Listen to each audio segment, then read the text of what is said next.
అసలు మన రాజులేంటి, మన రాజ్యాలేంటి, ఎన్ని సంవత్సరాల పాటు ఎలా ఉన్నారు, అసలు వీళ్ళని ఎవరు జయించలేక ఎలా విడగొట్టారు, అక్కడి నుంచి చదువుకుంటూ వచ్చి ఇప్పుడు దీనిలో కరెక్ట్ చెప్పించాను గురుగారు.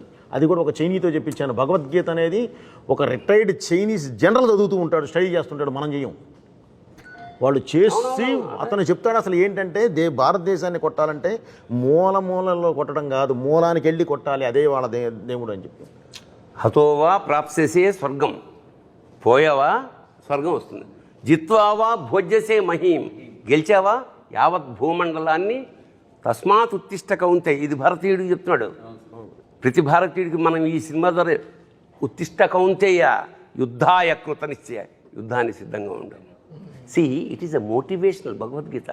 దురదృష్టం ఏమిటంటే ఇప్పుడు సభాముఖంగా ఆ సందర్భం వచ్చిన మన వాళ్ళు పోయినప్పుడు పెడతారు.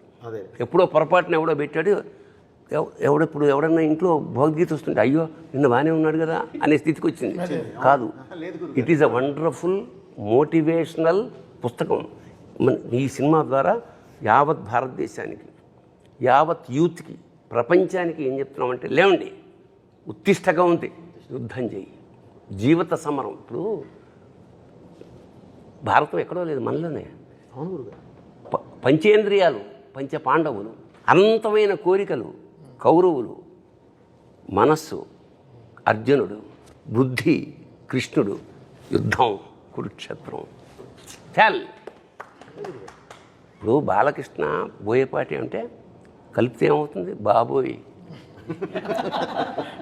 అమ్మ బాబోయ్, అయ్య బాబోయ్.